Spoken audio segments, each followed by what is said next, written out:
So today, we're gonna go see my first condo that I've ever bought. And I still own this condo. Let's go.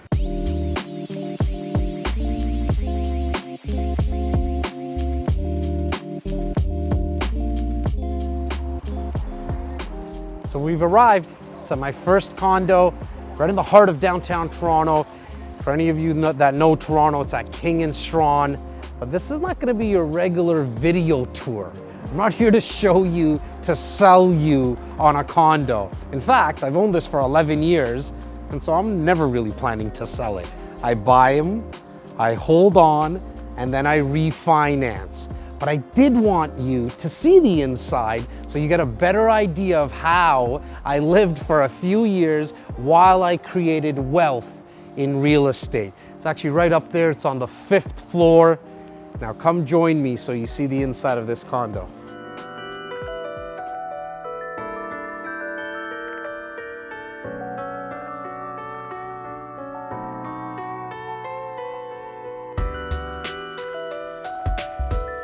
It's a 1-bedroom condo. It was the first condo that I purchased, and it's approximately about 640 square feet.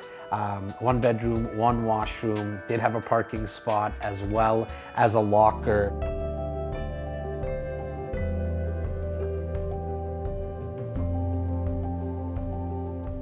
I purchased this for $339,000 exactly in March of 2010. So at the time of this recording, we're talking about 11 years ago. As a principal residence, I didn't need to put down 20%, but I still did, even though I was gonna be living in the condo.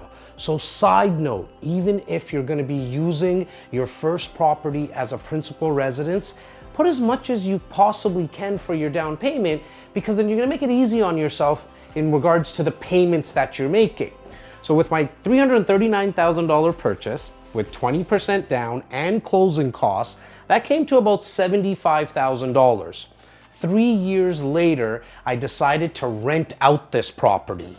Again, for anybody who's been watching my content, you know my macro thesis on real estate is to buy and hold the property. So what I did is, after 3 years of living here, I started to rent out the property. The rental income covered all my expenses, my mortgage payment, my property tax, and my condo fees. But what I did 2 years after that, so now in a total of 5 years of owning the property, this is where the magic happens.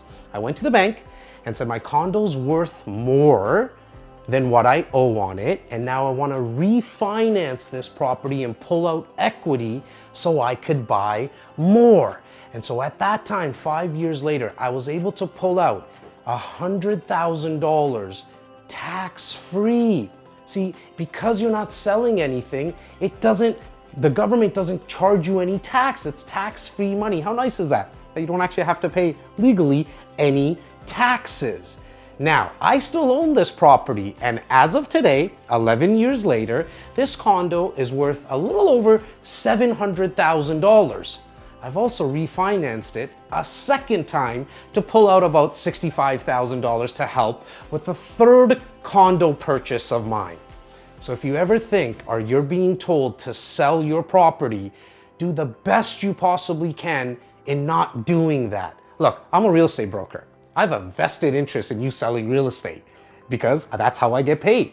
So maybe the person who's selling you, you might want to, find out who the messenger is.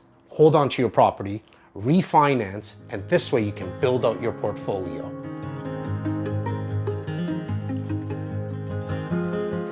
So this is where the magic happens, as they say in those MTV Cribs shows. But all kidding aside, actually, this is where my firstborn was conceived, actually, and spent a lot of his first year here. Right in this area here was his crib. My wife and I had our bed here.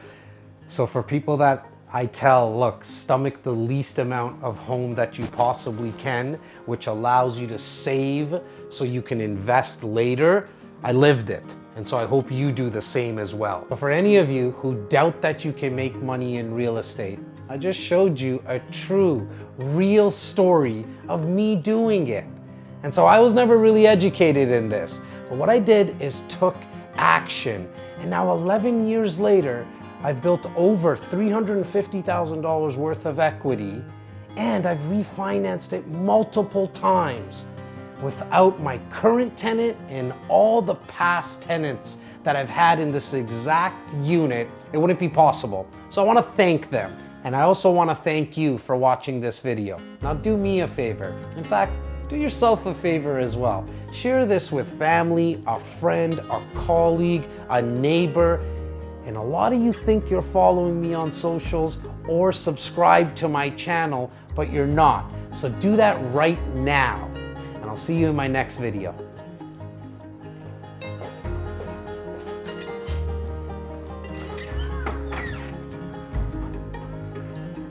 You made it this far, and I appreciate it. Thank you. I want to make sure that you get more value from my page. Click on the next video and share it with a friend and leave me a comment. All your feedback is greatly appreciated.